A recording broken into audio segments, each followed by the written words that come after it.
But surely after all the time since Darwin, digging and discovering fossil after fossil, we have a more perfect geological record that supports evolution, right? Not even close, bud.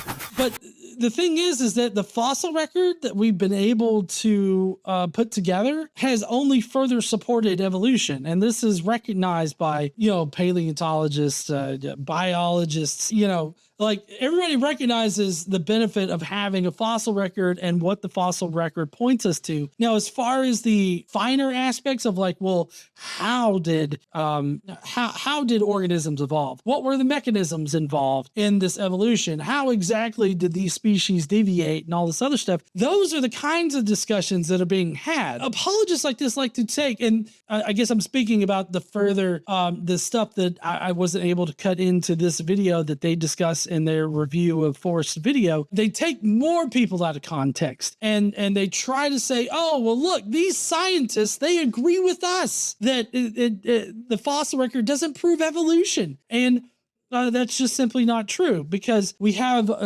several more pieces of evidence outside of the fossil record to prove that evolution is true. But evolution can, for one thing, the fossil record supports the idea of evolution, but also we can use the idea of evolution to predict what we should find in the gaps of our knowledge of the fossil record. And you know what the funny thing is that this relationship that the fossil record has with evolution, which is what we should expect to find if evolution is a fact, which it is, we're able to use evolution to predict what fossils we're going to find. And then you know what happens? What happened? We find the fucking fossils!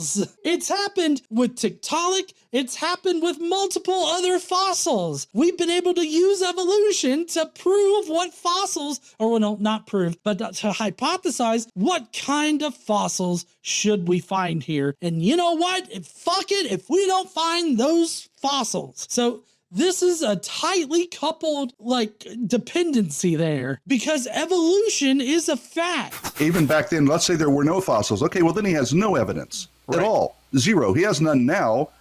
Actually, the evidence now shows that there wasn't gradual modification along the way.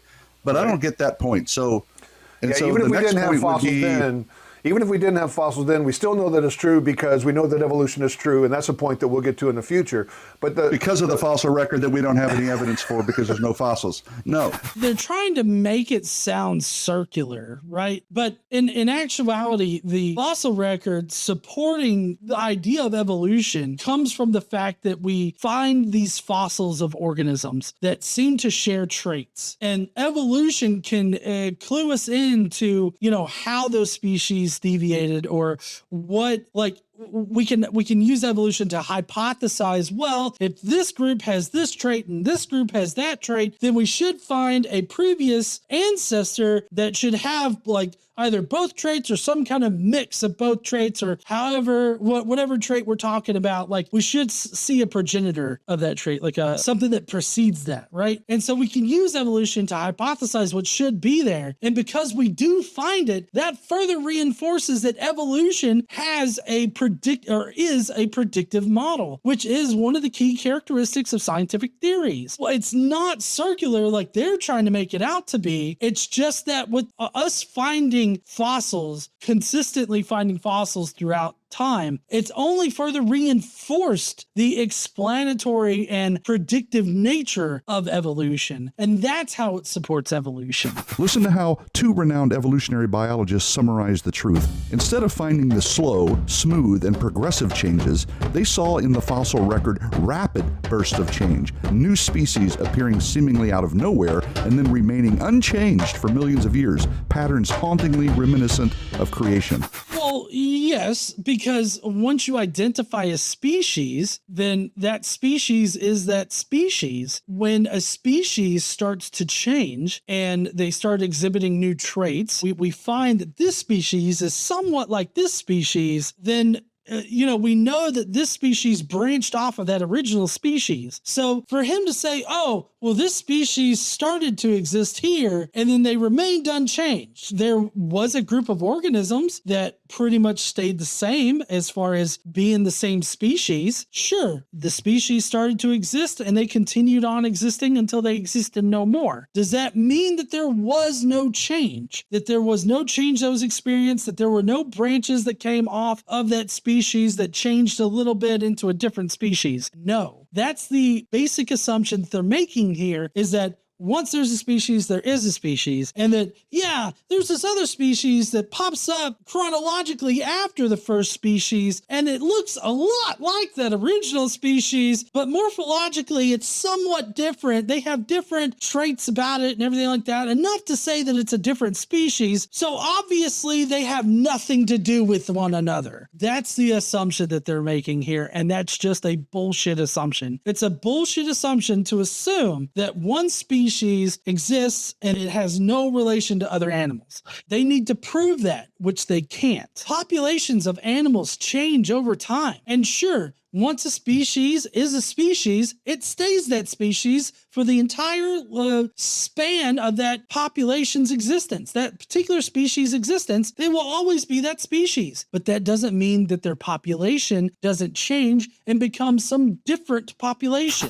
The fossil record doesn't show gradual change, and every paleontologist has known that ever since Cuvier, or however you pronounce that. Well, so this is, I highly suggest people go and watch Forrest's video, because he dives deep into the quotations that are used and how ridiculous it is, because these guys, they literally go to this, they misattribute things, for one, as we've already seen, but also they use a guy that's been trained in engineering technology who claims to know more than evolutionary biologists. And he goes on like creationist shows like Eric Coven's show, and I don't know who else. I think he was just on like the Creation Today show. I believe it was with Eric Coven. But they basically got a guy not trained in evolutionary biology, has made a career out of going against the grain of evolutionary biologists. Normally, I don't pull out the like authority card, but I kind of feel like in order to do that, you would need at least a background in evolutionary biology of some kind. And he doesn't have that. But anyways, definitely suggest looking at Forrest's video. I'll have it linked in the description after the show tonight, but definitely check that out for a more in-depth analysis of these quotes that they use, because they're definitely quoting either out of context or they're misattributing the sources of the quote.